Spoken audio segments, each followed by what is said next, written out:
그런 측면에서 저는 오늘 베들레헴에서 탄생하신 예수님이라는 제목으로 말씀을 드리고자 합니다. 왜 예수님이 베들레헴에서 태어났을까 하는 거죠. 성경은 하나님의 말씀이고 또 우리가 살아가는 길잡이이며 생명으로 인도하는 안내자이기도 합니다.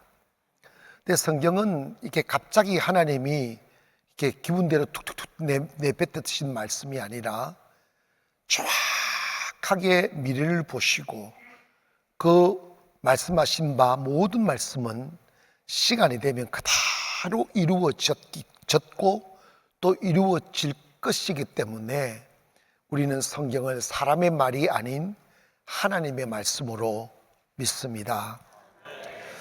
기독교 안에 신비가 참 많은데 그 중에 하나가 삼위일체 교리예요. 삼위일체란 뭐냐면 성부 하나님, 성자 하나님, 성령 하나님이 계신다는 거예요. 그러면 하나님이 세 분이신가? 아니라는 거예요. 하나님은 한 분이신데 그 하나님 안에 창조의 주역을 하셨던 성부 하나님과 인류 구원을 위하여 또 중심으로 일하시는 성자 하나님과 사람들로 하여금 예수를 믿게 하고 구원받게 하고 믿음이 자라나게 하고 그리고 믿음 안에 살아갈 수 있도록 우리를 도우시고 또 구원에 이르게끔 손잡고 가시는 성령 하나님이 계시다는 거예요. 근데 이분은 다 이 세 분 다 다른 인격을 갖고 있지만 언제나 생각이 같다는 거예요. 무슨 일을 하든지 따로 일하지만 항상 함께 일하시더라는 거예요. 그래서 하나님은 한 분이신데 성부 하나님, 성자 하나님, 성령 하나님, 이 하나님을 일컬어서 삼위일체라고 말씀을 하는 거죠.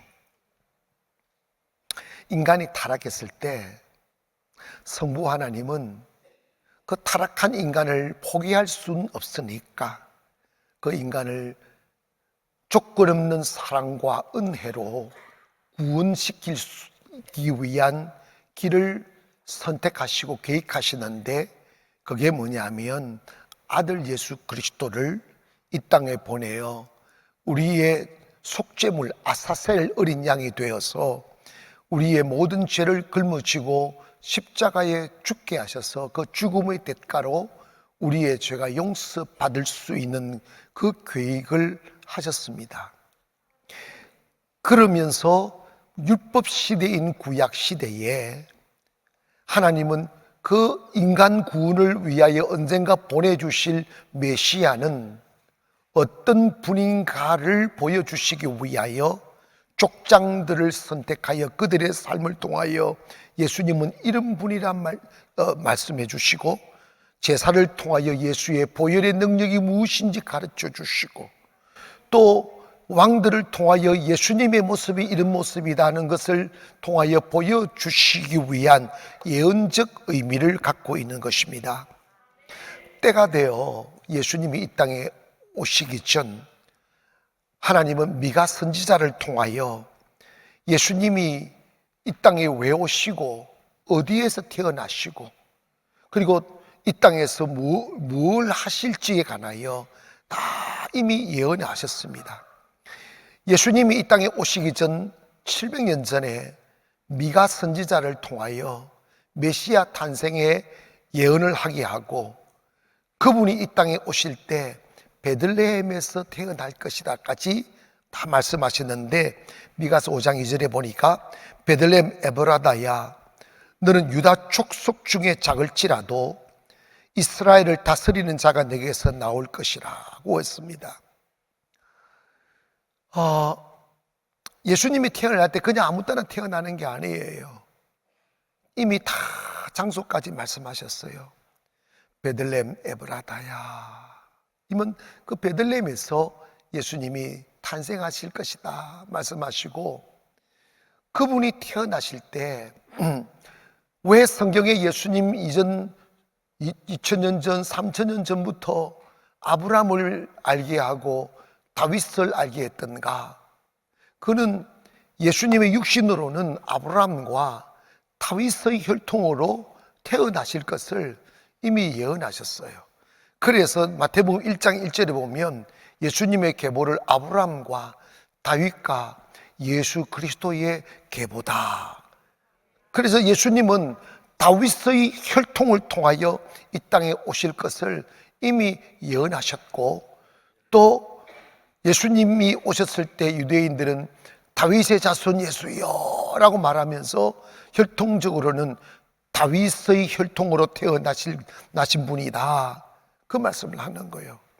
근데 그럼 다윗은 누구냐? 다윗은 다윗으로 자신을 말해주는 것이 아니라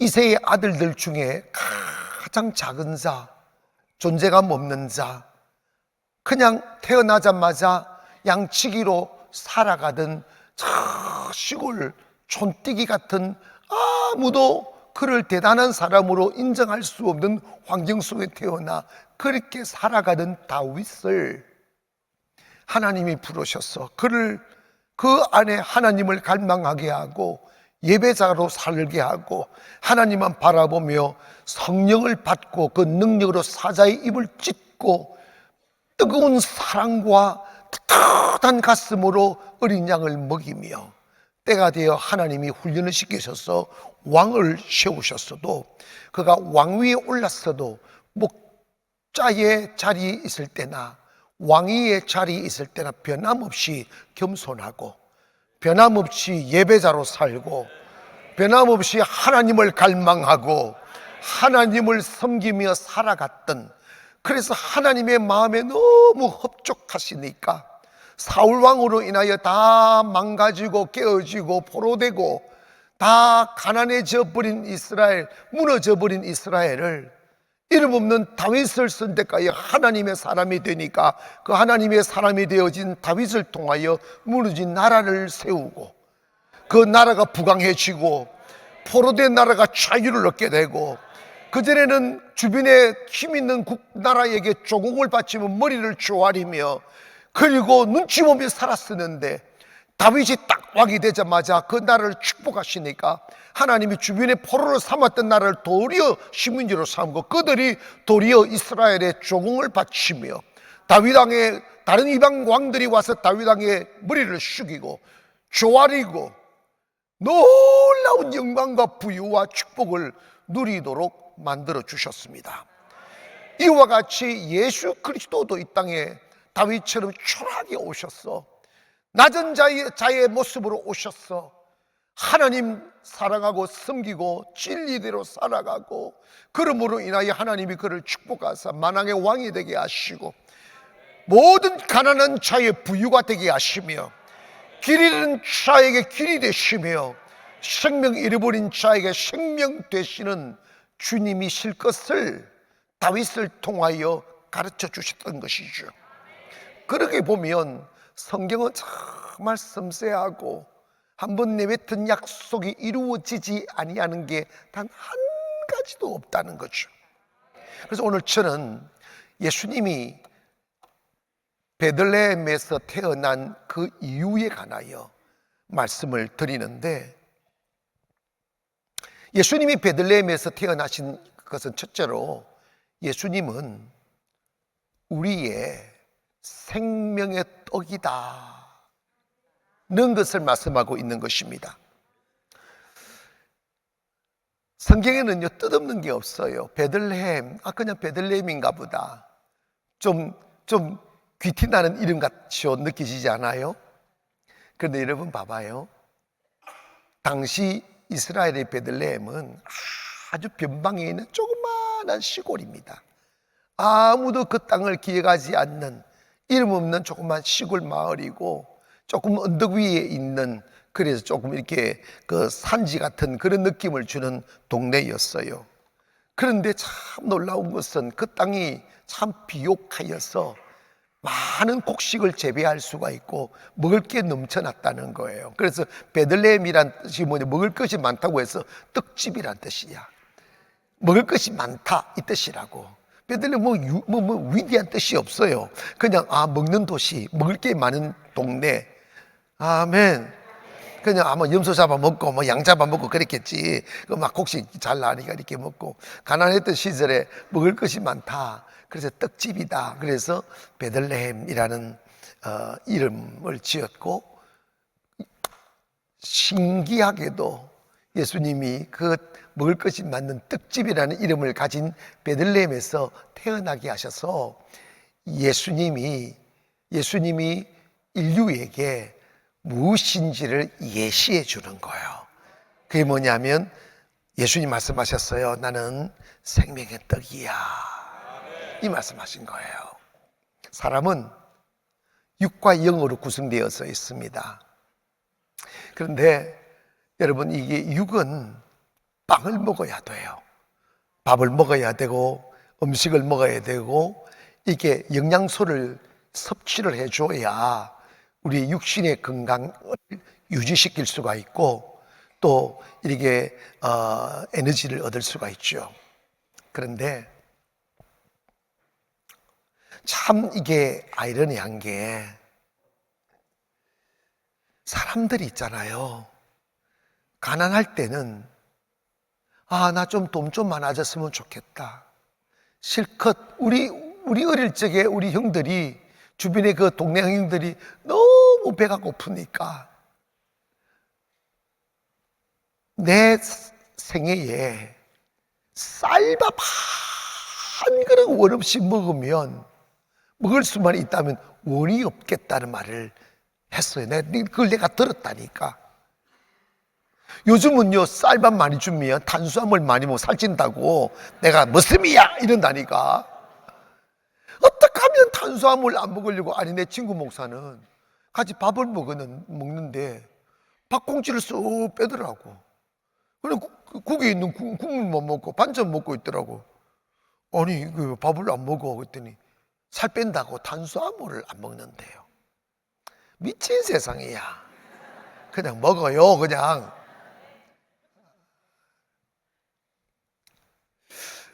그런데 여러분, 참 제가 요즘에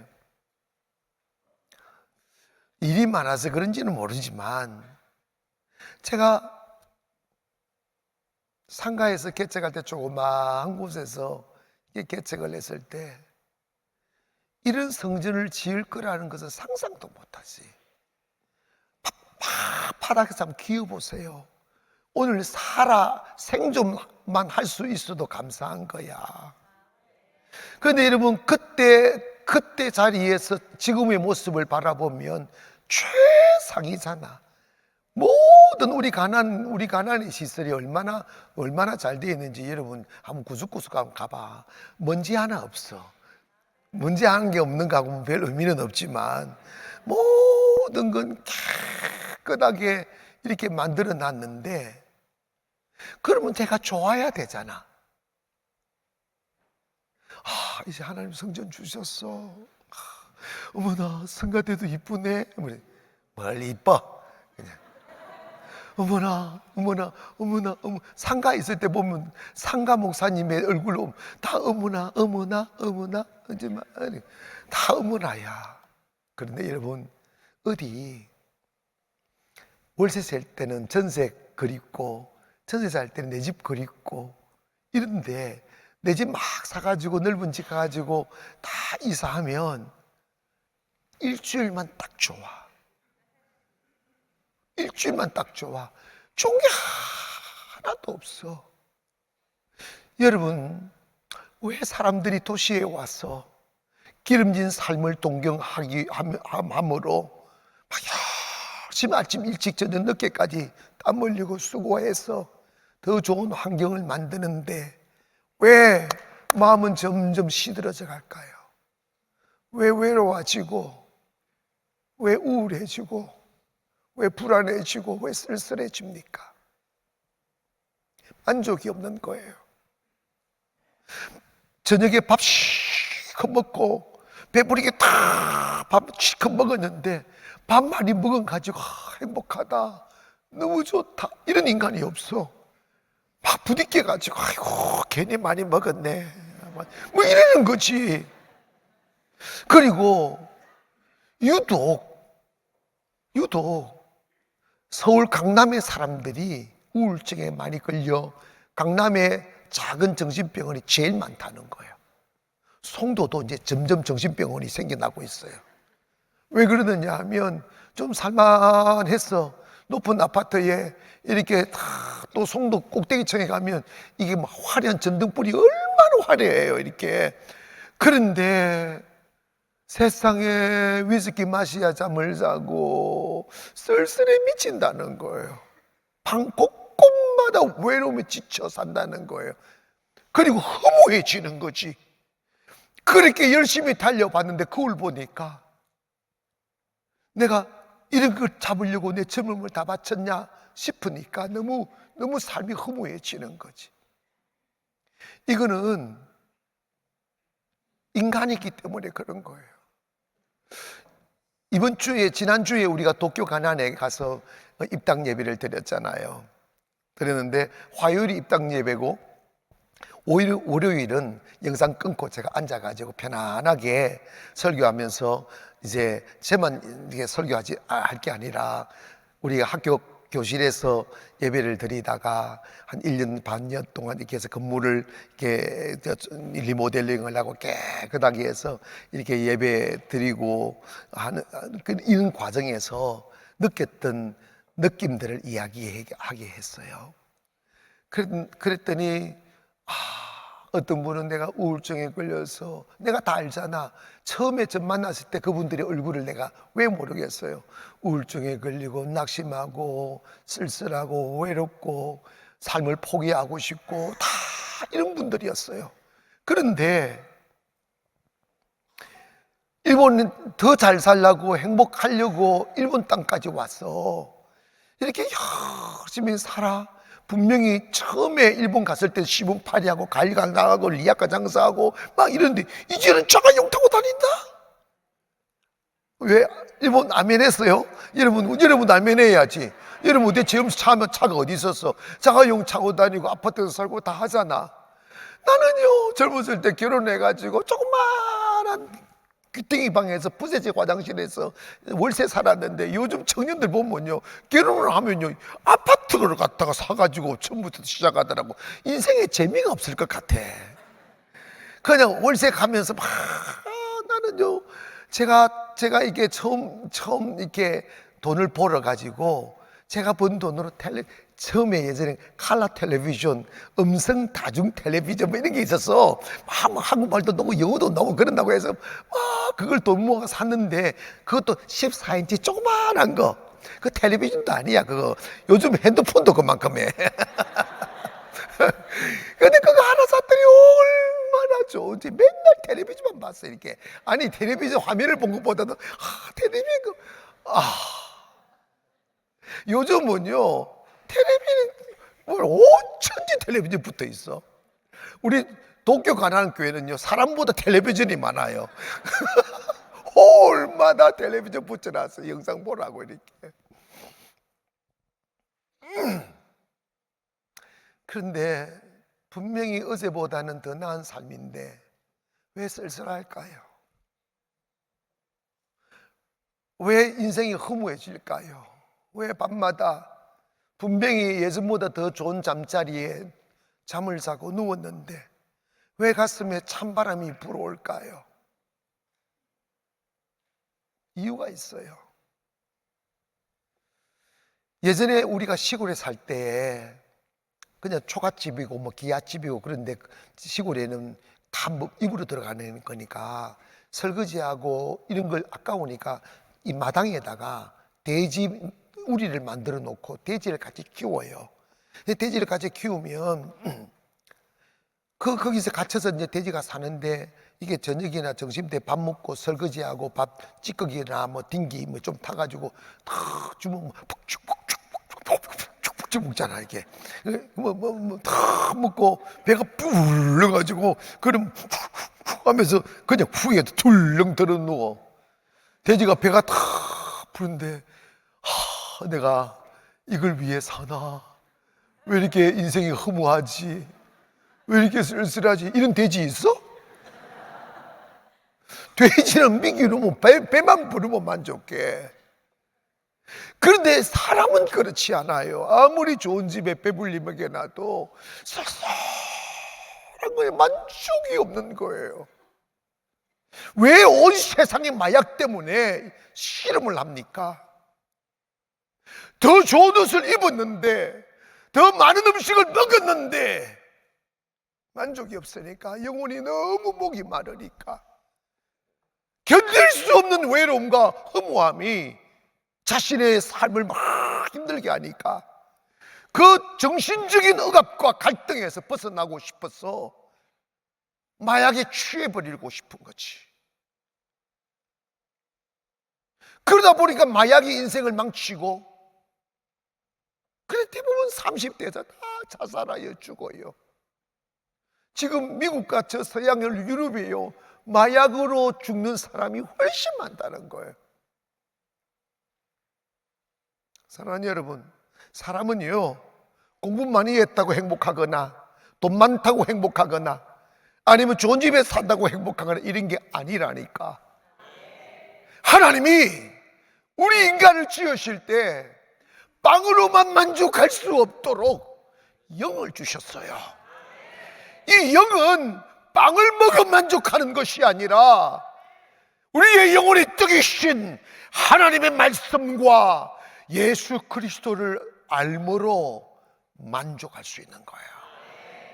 그러므로 주님께서 베들레헴에서 태어나신 의미는 뭐냐면, 나는 bread of life 하는 생명의 떡이야, 나를 먹어라.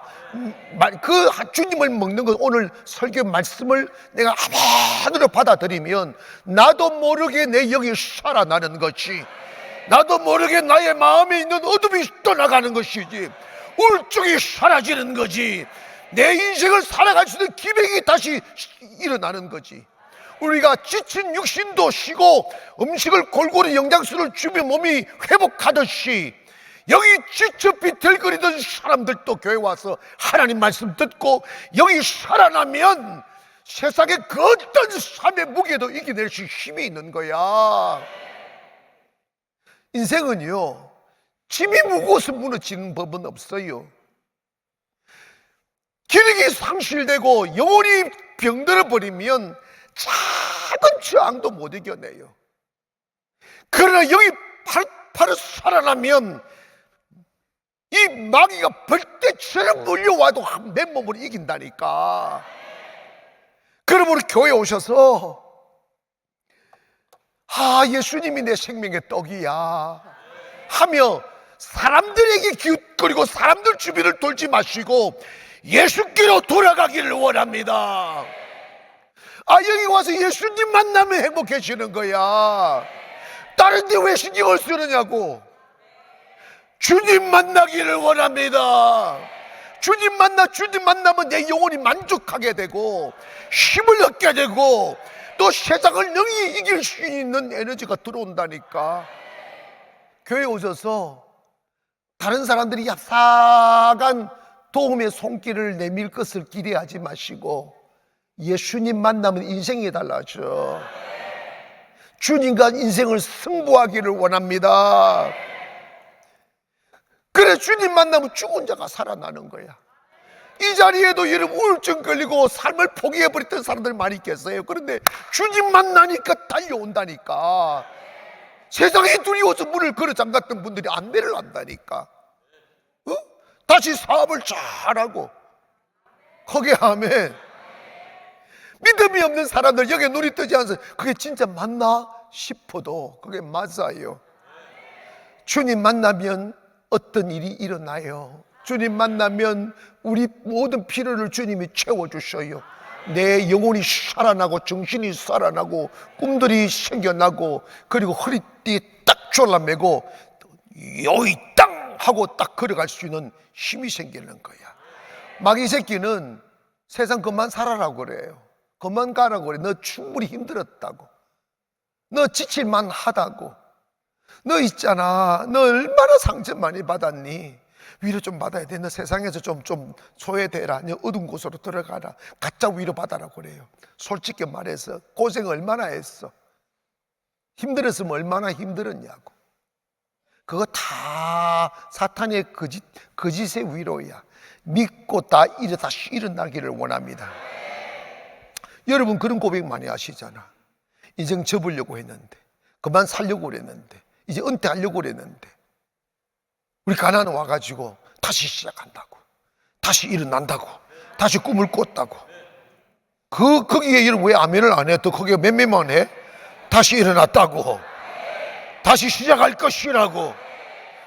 하나님의 사람들은 여호수아도, 모세도, 갈렙도, 아브람도 특징 하나가 있어요. 이 말이 안 되는 특징이야. 뭔지 아세요? 녹용을 많이 먹어서 그런지 모르지만 죽을 때까지 기력이 쇠하여지지 않았다고 그래요. 그런데 그때는 녹용이 없었어. 이게 뭐냐면 내 영이 살면 지치지 않아. 아멘 합시다. 항상 지쳐서 다시는 한 걸음도 내디딜 수 없다고 느껴지지만 주 앞에 탁 엎드려서 생명의 양식을 딱 먹으면 힘이 생겨. 벌떡 일어나, 나 갈 수 있어. 갈렙은 85세 때, 85세, 여러분 85세면 다 이미 죽을 땐 됐어. 그 당시 오래 사는 시대가 아니, 지금처럼 그렇게 사는 시대라니까. 지팡이를 짚고 있으면서도 뭐라고 말씀하는지 아십니까? I am still young 합니다. 나 아직도 젊은.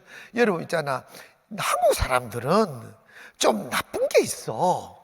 60만 먹으면 영감 표시 내려고 그래.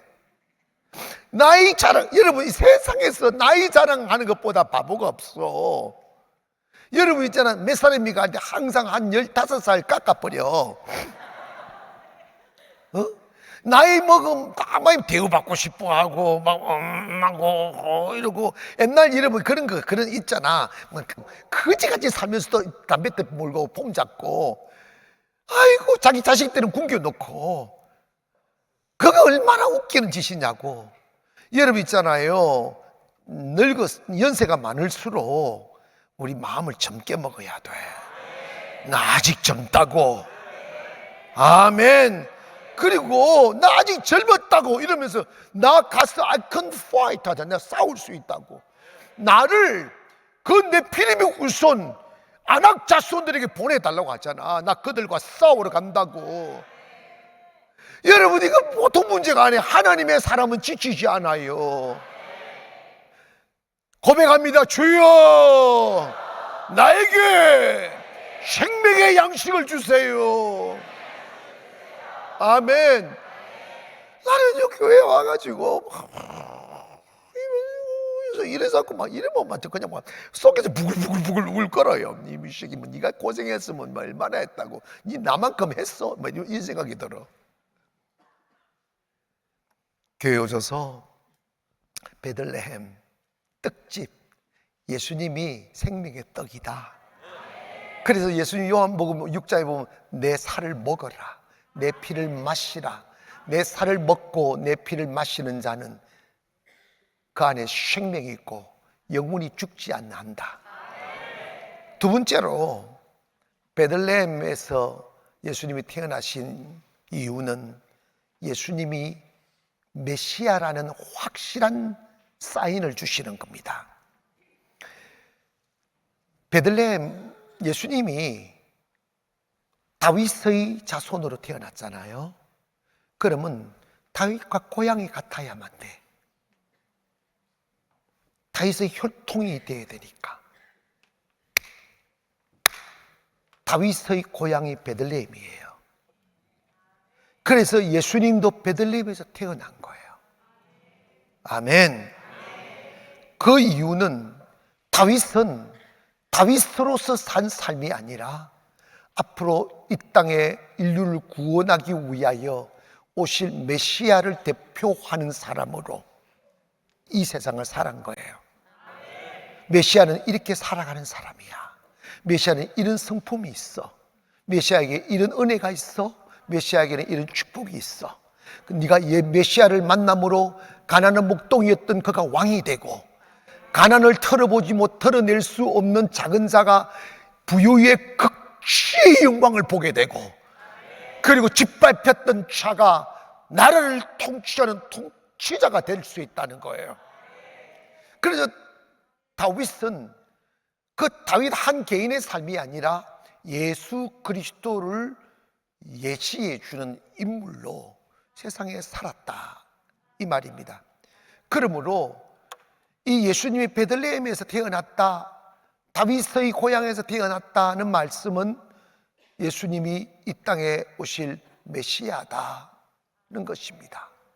그런데 현대인들도 예수님을 메시아로 인정하지 못하므로 교회를 다니면서 여전히 삶의 고통을 안고 살듯이 이스라엘 사람도 예수님을 잘못 이해하신 거예요. 이게 뭐냐면, 이스라엘 민족이 하나님의 선택받은 민족이 있지만 항상 주변의 바벨론이나 아수르나 아니면 블레셋이나 막 이런 주변에 있는 모압이나 이런 많은 나라들로부터 고통을 당했어요. 포로가 되고 식민지 되고 짓밟히고, 그러다 보니 한이 있는 거예요. 그런데 다윗이 왕이 되었을 때는 정말 이스라엘 역사상 가장 찬란한 역사를 자랑해요. 통일왕국을 만들었고, 주변에 있는 그런 나라들이 그 번성한 이스라엘의 번성 앞에 머리를 숙이고, 조공을 바쳤던 나라들이 도공을 도리어 갚아주고, 그 주변의 왕들에게 허리를 숙이며 살았던 그들이었는데, 이제는 그 왕들이 다윗 앞에 와서 머리를 숙이는 영광을 봤다고. 그러니까 얼마나 프라이드가 있는지 몰라. 다윗 왕국 시대 때가 이스라엘의 최고의 절정의 시간이었어요. 왜냐? 다윗은 정치적인 능력이 있었어가 아니라 하나님의 사람이었다 이 말이지. 다윗의 가슴에는 예배밖에 없었다 이 말이지. 오직 여러분 봐봐요. 다윗이 어릴 적에도 얼마만큼 하나님을 경외하며 살았느냐면, 시간만 있으면 예배하고 찬양하다가 사자가 양을 잡아먹으려고 몸을 던져서 사자의 입을 성령의 능력으로 찢어내잖아요. 그만큼 성령의 능력으로 무장된 사람이라고요. 그러니까 나라가 잘 되는 거예요. 교회도 어떤 목사가 교회를 다스리냐에 따라 교회가 확 달라져요. 어떤 목사는 가마떼기 깔아놓고도 교회를 일으키는데, 하나님과 함께하지 않는 사람은 교회에 있는 건 무너뜨린다니까. 사업도 마찬가지고 인생도 가정도 마찬가지예요. 그런데 여러분, 이스라엘 민족은 자신들이 그러니까 노예되고 학대당하고 고통당했던 이유가 나라가 힘이 없어서 그랬다고 생각하는 거예요. 땅덩어리도 작고 인구가 적으니까 이렇게 고통당한다 생각해서 그들은 메시아가 오면 다윗의 시절처럼 다시 나라를 정치적으로 부강하게 만들고 잘 살게 만들고 모든 민족에게 존경받는 그런 세속적인 영광을 기대했던 거예요. 그런데 여러분 잘 기억하세요. 그들이 그 고통의 삶을 살았던 이유는 땅이 좁거나 인구가 적어서가 아니라 고통받았던 원인은 딱 한 가지야. 우상 숭배했기 때문입니다. 뭐 했기 때문에?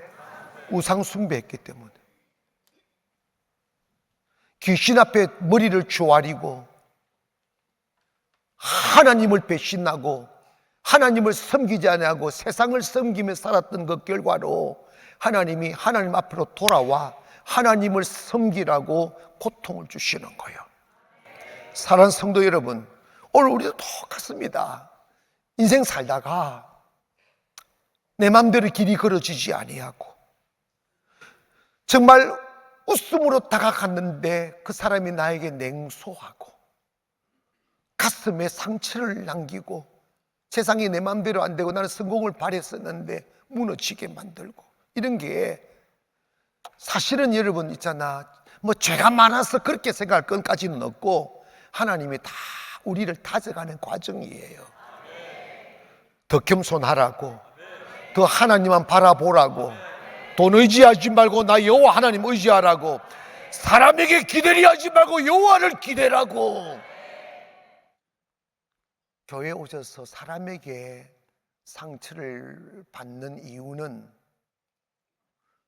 그 사람이 하나님 안 보고 사람 보기 때문에 그래요.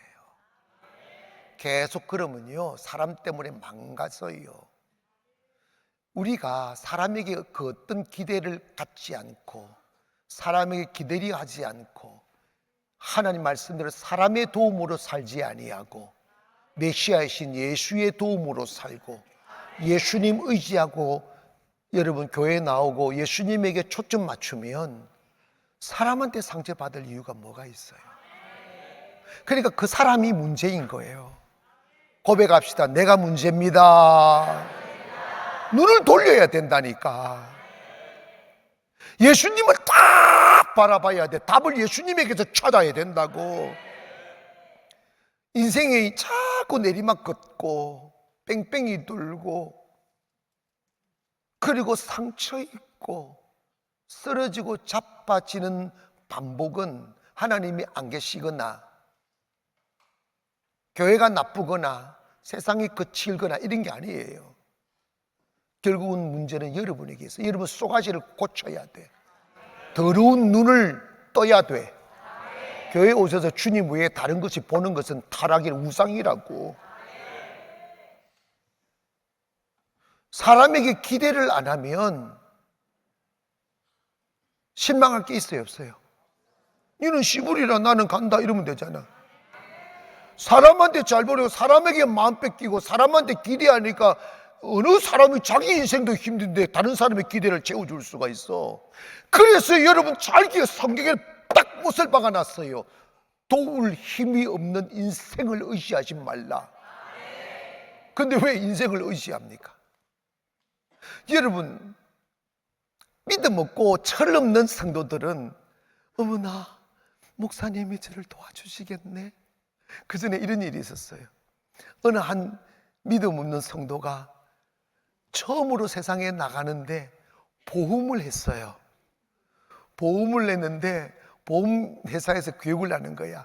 처음에 들어줄 수 있는 사람들 리스트를 적으라고. 쫙 적는 거야. 그 사람은 1분이 나였어. 우리 목사님이 들어주시겠지. 그러면 목사는 어떻게 다 지금 여기 보험하는 사람이 얼마나 많겠어. 여러분 그게 도움이 아니라니까. 하나님이 함께 해주시면 세상이 다 내 것이라니까. 제가 춘천 갔을 때 춘천이 분지가 돼 놓으니까 정말 신족사회예요.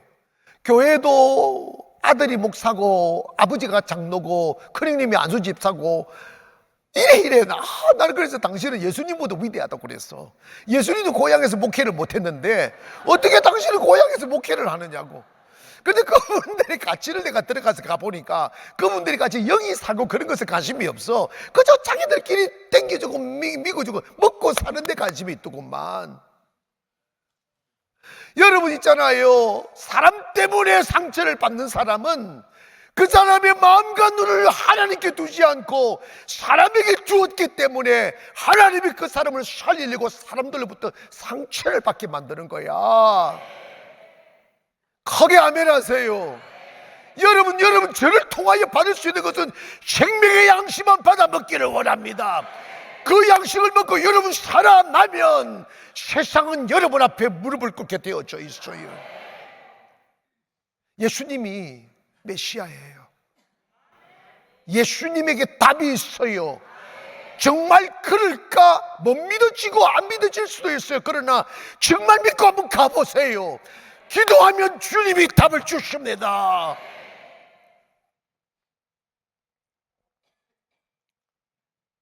예수님께서 내가 곧 길이고 진리고 생명이다 그랬어요. 여러분 믿음이 오기 전에는 기도가 막연하고 내 가슴 속에 마귀가 들어와서 과연 이 기도가 들어줄까? 이 기도가 응답이 될까? 그리고 이렇게 응답해 줬으면 참 좋을 것 같은데 응답되어질 가능성이 안 느껴져, 안 보여. 그러니까 기도하는 그 시간조차도 쓸쓸한 거예요. 이 이야기를 어떻게 제가 하겠어요? 제가 그런 감정을 많이 느껴봐서 그런 거라니까.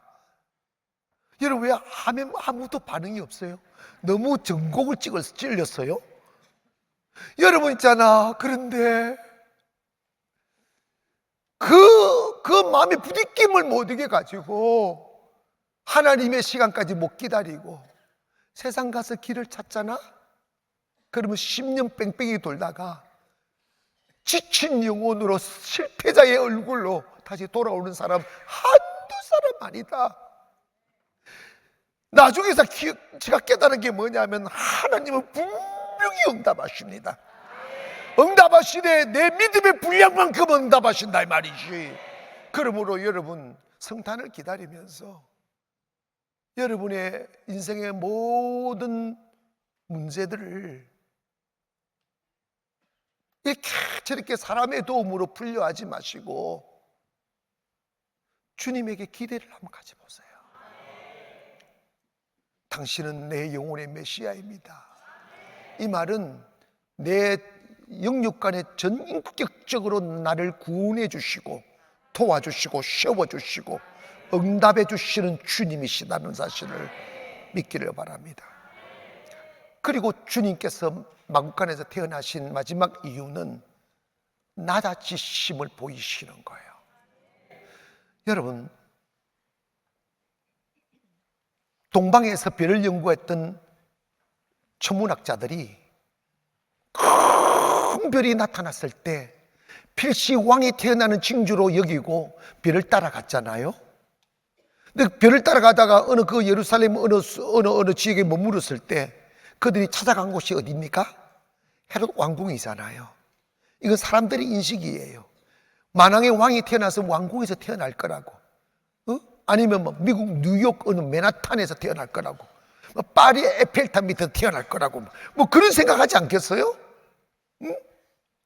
그런데 예수님은 사람의 개념과 생각과 전혀 반대되는 곳입니다. 베들레헴은 이스라엘 땅 중에서 가장 시골댁입니다. 이름 없는 곳, 낮은 곳. 그리고 마구간에 태어나 구유유에 누였다. 이게 말이 안 되는 거예요. 이 모든 것 다 하나님이 뭘 말씀하시느냐 하면 만왕의 왕이 오실 때 그는 왕권을 버리고 높음을 버리고 부유를 버리고 스스로 낮아지고 가난해지고 초라해져서 오실 것이다. 이걸 예언하는 거예요. 그 이유가 뭐냐? 가난하고 낮고 초라하고 병든 사람을 구원해 주시기 위해, 그들의 고통을 대신 담당해 주시기 위하여 대속적인 죽음과 대속적인 삶을 보여주셔서 예수님 때문에 가난한 자가 부유하게 되고, 예수님 때문에 병든 자가 고침받고, 예수님 때문에 실패를 얼룩진 자들이 다시 꿈을 꾸며, 예수님 때문에 높은 산을 향하여 고개를 들고 어떤 사람이 다시 머리를 딱 들고 높은 산 뛰어오를 수 있는 용기를 갖게 하는 거지. 그래서 여러분 있잖아요, 우리가 교회 오셔서 인격적으로 우리가 배워야 될 거 하나가 있어요. 그게 뭐냐면, 너희는 이 마음을 품으라. 곧 예수 그리스도의 마음이니, 그는 근본 하나님의 본체시나, 똑같은 하나님 같은 몸이단 말이에요. 본체시나 하나님, 그는 그 마음을 비워 동등될 것으로 여기지 아니하시고 그 마음을 비워 종의 형체로 왔으니 곧 십자가에 죽으심이라.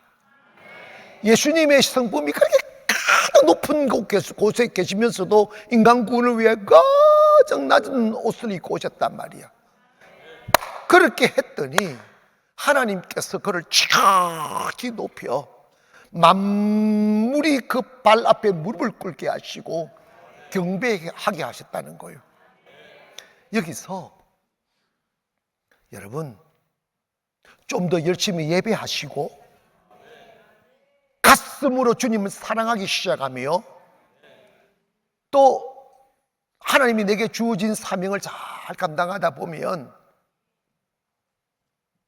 1년, 2년, 5년, 10년 가면서 여러분의 입고 있는 겉옷이 확 달라져요.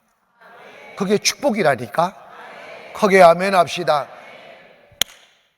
그때 여러분 주님을 항상 생각해야 돼요.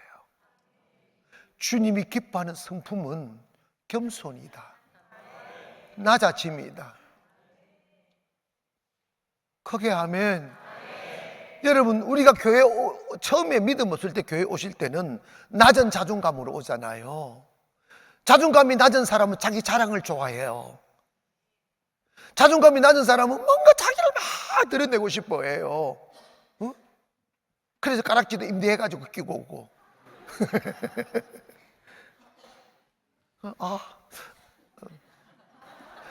나 뭐 내가 나중에 알아봤어. 이거 뭐 억짜리가 있대요. 이런 거 억짜리 빌리는 데가 30만 원, 40만 원에 맨날 반나절 빌리는데, 근데 그 여인이 한 달 생활비가 30만 원이야. 그래, 그걸 빌려와가지고 우리 남편이 사준다.